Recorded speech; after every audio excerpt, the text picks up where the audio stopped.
સુરતના કતારગામ વિસ્તારમાં આવેલું કંથેરિયા હનુમાન મંદિર દ્વારા શ્રાવણ માસ નિમિત્તે 1.25 લાખ રુદ્રાક્ષમાંથી શિવલિંગ બનાવવામાં આવ્યું છે. જે શ્રાવણ માસ નિમિત્તે આખો મહિનો ભાવિક ભક્તોને દર્શન માટે મૂકવામાં આવ્યું છે. આ રુદ્રાક્ષ શ્રાવણ મહિનાના અંતમાં રુદ્રાક્ષ ભાવિક ભક્તોને પ્રસાદ રૂપે આપવામાં આવે છે. શ્રાવણ માસના બીજા સોમવારે રોજ કરતાં મોટી સંખ્યામાં સવારથી જ દર્શન માટે ભાવિકો ઉમટી પડ્યા હતા. સુરતના કતારગામ વિસ્તારમાં આવેલું કંથેરિયા હનુમાન મંદિર દ્વારા શ્રાવણ માસ નિમિત્તે 1.25 લાખ રુદ્રાક્ષમાંથી શિવલિંગ બનાવવામાં આવ્યું છે. જે શ્રાવણ માસ નિમિત્તે આખો મહિનો ભાવિક ભક્તોને દર્શન માટે મૂકવામાં આવ્યું છે. આ રુદ્રાક્ષ શ્રાવણ મહિનાના અંતમાં રુદ્રાક્ષનું ભાવિક ભક્તોને પ્રસાદ રૂપે આપવામાં આવે છે. શ્રાવણ માસના બીજા સોમવારે રોજ કરતાં મોટી સંખ્યામાં સવારથી જ દર્શન માટે ભાવિક ભક્તો ઉમટી પડ્યા હતા. ભગવાન શિવની આરાધનાના પર્વને લઈને મંદિરમાં વિશેષ વ્યવસ્થા કરવામાં આવી રહી છે. મંદિરમાં પણ વિશેષ શણગાર કરવામાં આવી રહ્યો છે. ભાવિકોને કોઈ અગવડતા ન પડે તેનું પણ ધ્યાન રાખવામાં આવી રહ્યું છે. રામકબીર યાજ્ઞિકે કહ્યું કે 1.25 લાખ રુદ્રાક્ષમાંથી આ શિવલિંગ બનાવવામાં આવ્યું છે. શિવલિંગનો મહિમા ખૂબ છે. રુદ્રાક્ષનું શિવનું સ્વરૂપ છે, જેના દર્શનથી પાપ ધોવાય છે. સર્વ વ્યક્તિ શિવમય બને તે માટે આ શિવલિંગ સ્થાપિત કરાયું છે. ત્યારબાદમાં રુદ્રાક્ષ પ્રસાદ રૂપે ભાવિકોને આપવામાં આવે છે. આજે પવિત્ર શ્રાવણ માસનો બીજો સોમવાર છે. સુરતમાં શિવાલયોમાં હર હર મહાદેવના નાદ સાથે ગુંજી રહ્યા છે. ત્યારે સુરતના કતારગામ ખાતે કંથેરિયા હનુમાન મંદિર ખાતે 1.25 લાખ રુદ્રાક્ષનું શિવલિંગ બનાવવામાં આવ્યું છે. શિવલિંગને તૈયાર કરવામાં 2 થી 3 મહિના જેટલો સમય લાગ્યો હતો. હરિદ્વારથી રુદ્રાક્ષ લાવી આ શિવલિંગ તૈયાર કરવામાં આવ્યું છે.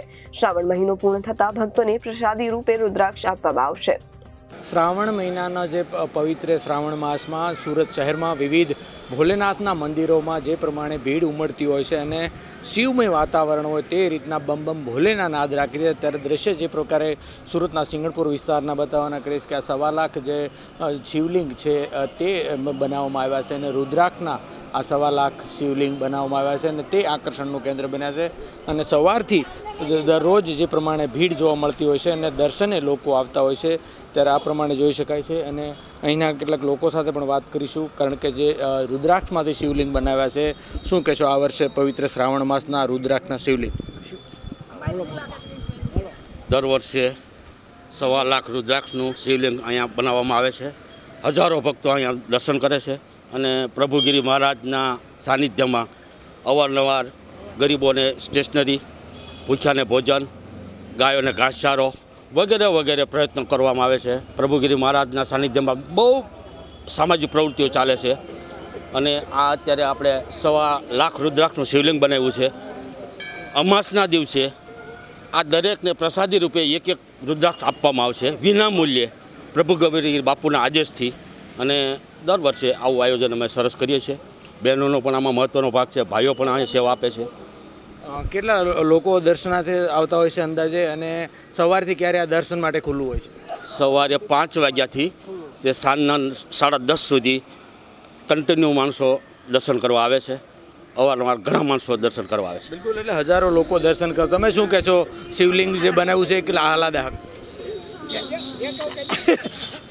જય મહાદેવ. શિવલિંગ બનાવ્યું છે અને આ લોકો સવારથી સાંજ સુધી પાણીનો પ્રવાહ હોય એમ ભક્તો આવતા જતા હોય અવારનવાર. અમારું મહિલા મંડળ મોટું છે, ભક્ત મંડળ મોટું છે, બધાનો સાથ સહકાર બાપુને બહુ સારો છે અને બાપુનો ઉત્સવ બહુ સારો છે બધી રીતે. આમાં ઠેઠ કામરેજથી લોકો અહીંયા દર મંગળવાર લાડુને પાન ધરાવવા આવે છે.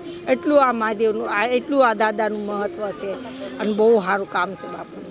બિલકુલ, તો જોઈ શકાય છે ને લોકો દૂર દૂરથી એટલે દર્શન કરવા જે આવતા હોય છે એને આ રુદ્રાક્ષના જે શિવલિંગ છે અને તેને અમાસના દિવસે હવે જે રુદ્રાક્ષ છે તે લોકોને પ્રસાદી રૂપે નિઃશુલ્ક આપવામાં આવશે. એટલે મહત્ત્વની વાત છે કે આ કંથેરિયા હનુમાન મંદિર ખાતેનું જે આ શિવલિંગ છે ત્યારે રુદ્રાક્ષનું 1.25 લાખ જે રુદ્રાક્ષમાંથી બનાવ્યો છે અને તેમાં શ્રાવણ પવિત્ર માસમાં લોકો અને ભક્તોની ભીડ સવારથી જોવા મળી રહી છે. જે યોગી પરેશ રાઠોડ સાથે અરવિંદ રાઠોડ, જનાદેશ ન્યૂઝ, સુરત.